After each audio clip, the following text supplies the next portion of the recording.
Morning प्यारे बच्चों, मैं हूं आपकी एजुकेटर पूर्णिमा आदर सिंह और हम करेंगे आपकी वर्कशीट नंबर 21। विषय आपका हिंदी है और कक्षा है आपकी 10वीं। तो बच्चों, अभी तक हमने नेताजी पाठ में ये पढ़ लिया था कि जो हवलदार साहब हैं, जो कंपनी के काम से कस्बे में जाया करते थे, तो वो नेताजी की मूर्ति की तरफ देखते हैं तो उनको दिखता है कि जो नेताजी की मूर्ति है वो बड़ी ही सुंदर है, लेकिन उनके ऊपर जो चश्मा है वो वास्तविक है। तो उनको हैरानी होती है कि भाई ये जो चश्मा है, ठीक है, ये वास्तविक है और मूर्ति ऐसी है, तो मूर्ति में कसर रह गई। तो अभी क्या होता है, जब वो नेक्स्ट टाइम आते हैं, जीप कस्बा छोड़कर आगे बढ़ गई, तब भी हवलदार साहब इस मूर्ति के बारे में ही सोचते रहे। अंत में इस निष्कर्ष पर पहुंचे कि कुल मिलाकर कस्बे के नागरिकों का यह प्रयास सराहनीय ही कहा जाना चाहिए कि भाई मूर्ति, उनकी भावना देखनी चाहिए कि मूर्ति बनाई गई है, नेताजी के प्रति रिस्पेक्ट है, आदर है उनके प्रति। महत्व मूर्ति के रंग रूप या कद का नहीं, उस भावना का है, वरना तो देशभक्ति भी आज कल मजाक की ही चीज तो होती जा रही है। फिर आता है दूसरी बार, क्या होता है जब दूसरी बार वो काम के लिए आते हैं तो उन्हें जो चश्मा होता है ना वो बदला हुआ दिखता है, ठीक है। दूसरी बार जब हवलदार साहब उधर से गुजरते हैं तो उन्हें मूर्ति में कुछ अंतर दिखाई दिया। ध्यान से देखा तो पाया कि चश्मा दूसरा है। पहले मोटे फ्रेम वाला चौकोर चश्मा था, अब तार के फ्रेम वाला गोल चश्मा है। हवलदार साहब का कौतुक यानी कि और हैरानी बढ़ती है कि ये क्या है। चलो ठीक है भाई, वास्तविक चश्मा लगा रखा था मूर्ति पे, समझ में आता है। अब ये चश्मा भी बदल दिया। वाह भाई, क्या आइडिया है। मूर्ति कपड़े नहीं बदल सकती, कम से कम चश्मा तो बदल ही सकती है। तीसरी बार फिर से नया चश्मा। हवलदार साहब की ना अब आदत सी पड़ गई थी, हर कस्बे से गुजरते समय चौराहे पर रुकना, पान खाना और मूर्ति को ध्यान से देखना। एक बार जब कौतूहल दुर्दमनीय हो उठा कि भाई होता है ना, कई बार हमारी जिज्ञासा उठी, अब की बार तो मैं पूछ के रहूंगा कि चक्कर क्या है ना। तो पान वाले से ही पूछ लिया, क्यों भाई क्या बात है, या यह तुम्हारे नेताजी का चश्मा हर बार बदल कैसे जाता है।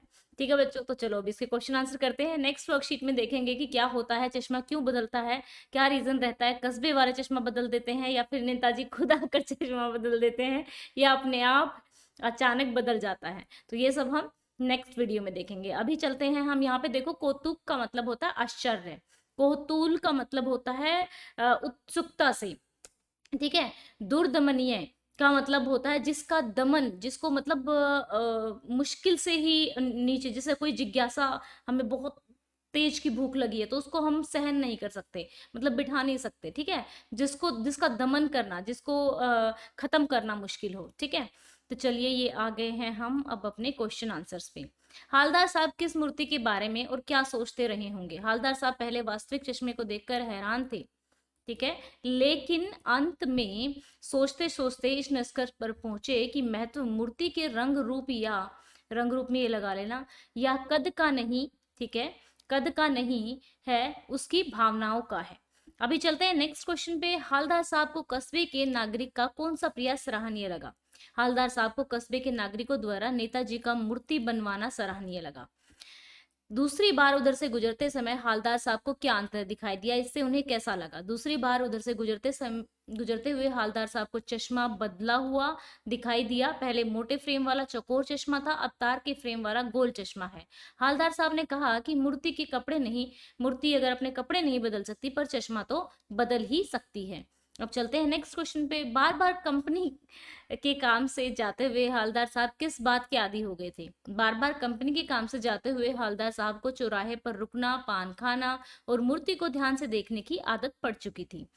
गद्यांश में आए विदेशी शब्द छांट कर लिखने हैं, यानी कि जो हमने विदेश से लिए गए हैं, जो अपनी हिंदी भाषा के नहीं, जैसे हवलदार से हालदार आ गया, फ्रेम जो है इंग्लिश का शब्द है, आइडिया इंग्लिश का शब्द है, चश्मा भी, ठीक है।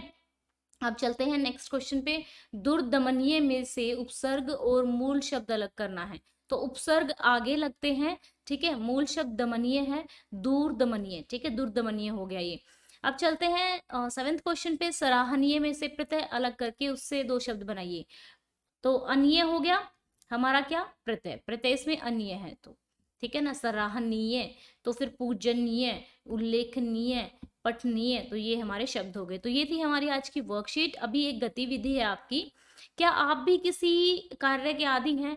अपने अंदर की किसी एक ऐसी आदत के बारे में लिखो। देखो, आप कोई भी आदत लिख सकते हो जिस चीज़ के बारे में आप आदी हो। तो हाँ, मुझे सफ़र करते हुए बाहर खिड़की से पेड़-पौधे देखने की आदत है। जब भी मैं सफ़र करती हूँ तो बाहर खिड़की से पेड़-पौधे देखती हूँ। तो आप भी ऐसी ही कोई आदत यहाँ पे गतिविधि में अपनी लिख सकते हैं। बच्चा, ये गतिविधि है ये, ठीक है? ये आपको खुद करनी होती है। तो ऐसे जस्ट मैंने जिस तरीके से मैंने लिखा, आप अपनी तरफ से खुद सोच कर लिखना है। क्योंकि आप खुद से सोच के लिखोगे तो बहुत अच्छा होगा, इससे आपका आंसर राइटिंग स्किल बढ़ेगा। ओके बच्चा, ये थी हमारी आज की वर्कशीट। आई होप सो कि आपको अच्छे से समझ में आ गई होगी। अगर आपको वीडियो अच्छी लगी है तो वीडियो को लाइक करना, चैनल को सब्सक्राइब करना। Thank you, have a nice day, may God bless you.